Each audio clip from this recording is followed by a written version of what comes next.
Hello everyone, we are back with Glenn Velvet Reviews today, and there's a little bit of an echo in here, which is weird. I'm confused, but because it didn't sound like that last time, but whatever.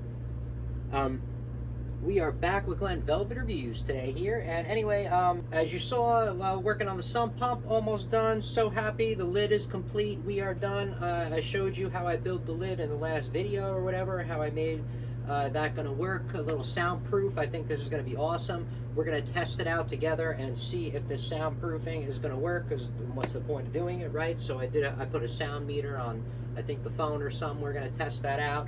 But anyway, this is kind of what I did. Let's zoom in over here and let me show you the lid that I did make. All right, guys, so this is the lid that I made. You already saw Jubilee, whatever. I made an unboxing on pretty much everything on here that was made except the bolts, because those are just, you know, stainless steel or whatever.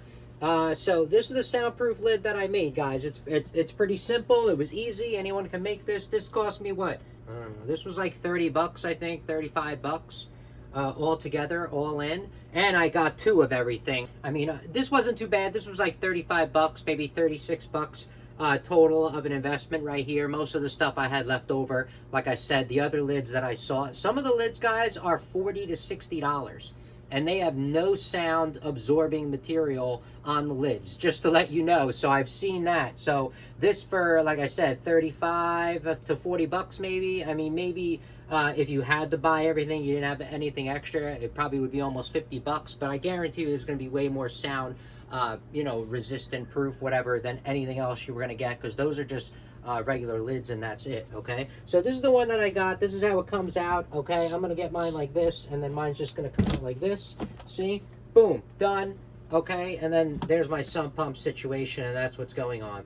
Now, just to let you know, guys, I did move my sensor a couple of inches higher. I did have it down there, but the issue is that where this pumps, sump pump pumps in an area where, you know, you really don't want it pumping all the time when it's not raining, because the neighbors and everything are going to complain, and we don't want to go in a bad situation like that and build and deal with any kind of, you know, aggravated or, you know, disgruntled neighbors or something like that. So instead of that, I put this sump pump on a timer, so it mostly only goes on at nighttime.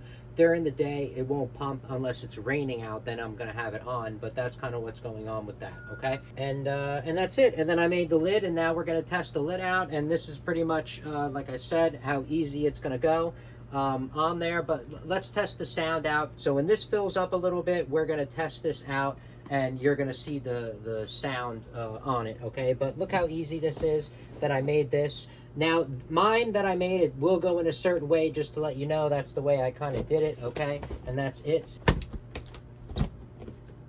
Boom, and that's it. And now mine's in, and that's done. It wasn't really that hard at all. This is made out of plastic, so it shouldn't really you know, change shape and everything like that from the moisture, unless it's like extreme temperature. But this is not going to be extreme temperature under the ground in your house, you know what I mean? It's not like you know, you're in Iceland or something, you know what I mean? Where I am, it's going to be no problem. So you saw how easy that was. This is going to sound awesome. I mean, I think it's going to really absorb this sound. We're going to be back to a little test so we can finish up with the cover here, and then I'm going to then the rest of the, then a piece of wood just goes over here like I told you guys. And we're going to probably just put, you know, some rubber carpet under it as well. This way, this, see, this, just in case there's a little bit of vibration. This shouldn't really make noise, but I'm just still going to put a rubber mat over it, and then you're not going to hear anything. It's going to be awesome. All right, guys?